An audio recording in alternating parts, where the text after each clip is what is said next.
Hello विद्यार्थी मित्रांनो, नमस्कार. मी C A K K sir from K K commerce academy Nashik.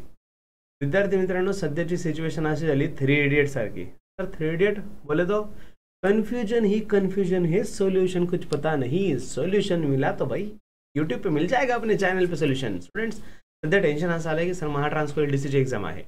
मी भरपूर केलं आहे, सर्व काही झालंय सर, पण आता लास्ट डेला काय करायचं, खूप मोठं संकट आलंय. काय करून काय नाही असं झालं, एकदम धावपळ झाली. म्हणून स्टॅटस टाकलंय शेवटच्या दिवशी काय काय करू आणि काय काय नाही. मुलांना पहिली गोष्ट ही, शेवटच्या दिवशी सर्व स्टडी झालंच असतं, तर एवढ्या दिवशी प्रिपरेशनला लागलेच नसतं. ठीक आहे ना. आपण पार 3-3 महिन्याचा कोर्स डिझाईन केलाच नसता, एकाच दिवसात स्टडी कंप्लीट केला असता. Friends, it needs of course detail study. आजच्या आज एकदम चमत्कार करायचा विचार करू नका की एकदमच काहीतरी होऊन जाईल. पहिली गोष्ट ही की तुमचं फूड इंटेकवर इम्पॅक्ट नको व्हायला. जेवलं नाही, खाल्लं नाही, एक्झामचं टेन्शन इफेक्ट नका देऊ. कारण असं पण नको व्हायला की एवढा स्टडी केला की एक्झामच्या वेळेस चक्कर आले, एक्झामच्या वेळेस एनर्जीच नव्हती, खाल्लं नाही पिल्लं नाही, चक्कर आले, हे नको व्हायला. दुसरी गोष्ट, मुलांना तुमची झोप जी आहे ती प्रॉपर होऊ द्या.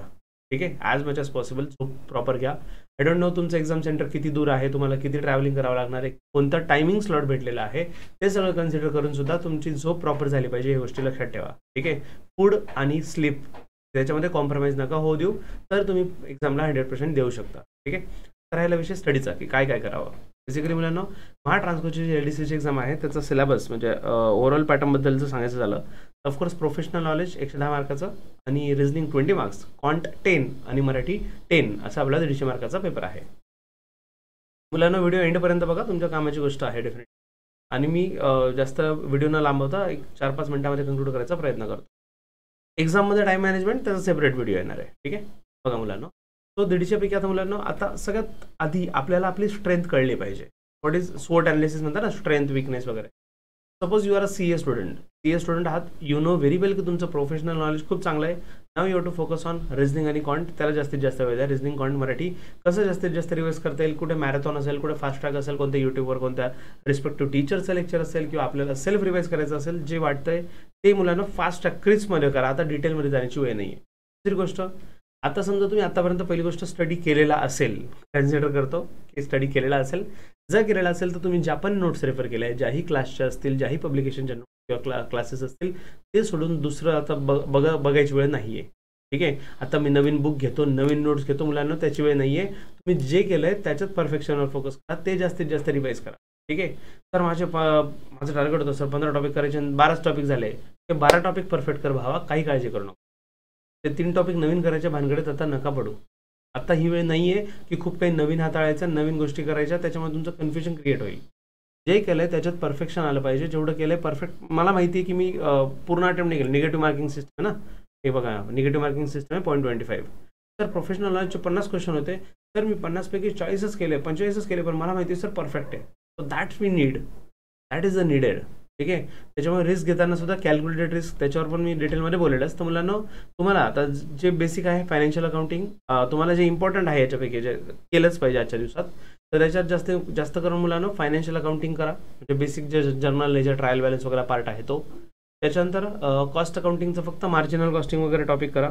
आता डिटेलमध्ये जाऊ नका, याच्यात पण 18 टॉपिक दिले, तेवढे सगळे नका करू. फायनान्शियल अकाउंटिंगमध्ये basic concept, journal ledger trial balance, final accounts, हा पार्ट बघून घ्या.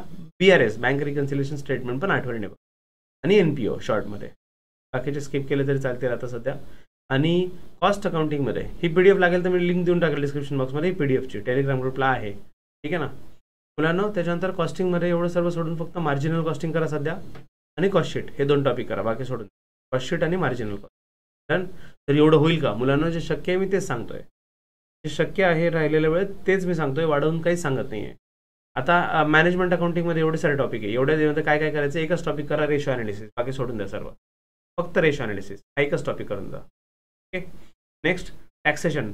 मुलांना टॅक्सेशनमध्ये, टॅक्सेशन तर समुद्र आहे. याच्यामध्ये तुम्ही एकदम शॉर्टमध्ये तुम्हाला रिवाइज करायसाठी जे बेनिफिशियल असेल ते करा. लागेल तर गुगलवरनं, ChatGPTवरनं नोट्स घ्या बनवून, आम्हाला शॉर्टमध्ये देऊ, तो शॉर्टमध्ये देऊन टाकेल, काही प्रॉब्लेम नाही. किंवा आपल्या नोट्स असतील त्या रेफर करा. तुम्ही स्वतःच्या हँडरिटन नोट्स काढल्या असतील, these are the best notes in the world. जगातील बेस्ट नोट्स स्वतःच्या हँडरिटन नोट्स, कोणत्याही क्लासच्या कोणत्याही सरांच्या नोट्स नाही, आपल्या स्वतःच्या हँडरिटन नोट्स जे आपल्याला समजतात. नीट लिहिलेलं बी नसतं, आपल्यालाच कळतं. These are the best notes in the world. ते असेल काढलेलं तर ते रेफर करा, काहीच टेन्शन नाही. बाकीचं कुठेच जाऊ नका तुम्ही. ठीक आहे, GSTचा बेसिक पार्ट बघून घ्या आणि इन्कम टॅक्सचा बेसिक पार्ट बघून घ्या. जास्त टेक्निकॅलिटीमध्ये आता नका जाऊ. आणि बिझनेस लॉमध्ये आता मी जवळपास आपल्या सिलेबसमध्ये आपण 10 लॉ कव्हर केले आहेत. त्याच्यापैकी फक्त इंडियन कॉन्ट्रॅक्ट ऍक्ट आणि कंपनीज ऍक्ट आणि निगोशिएबल इन्स्ट्रुमेंट ऍक्ट हे 3 ऍक्ट आता करून जातात. ठीक आहे, companies, Indian contract act, negotiable instrument act हे 3 ऍक्ट बघा.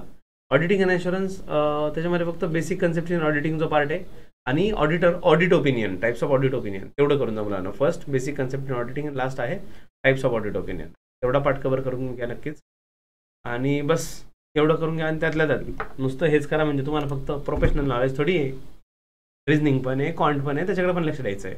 ओके, तर मुलांना रिझनिंग कॉन्टकडे इग्नोर नका करू ॲज मच एज पॉसिबल. त्याचं पण म्हणजे जे बँकिंगचे विद्यार्थी असतील तर त्यांना सांगायची गरज नाही, त्यांच्यासाठी एकदम प्लस पॉईंट येतो. सर आम्हाला कॉन्ट रिझनिंग एकदम तगडा येतं, तुम्ही अकाउंट्सला जास्त वेळ द्या. आज CA वाल्यांनी तुम्ही कॉन्ट रिझनिंगला पण बॅलन्स ठेवा, त्याला डायरेक्ट इग्नोर नका करू, बाजूला नका ठेवू.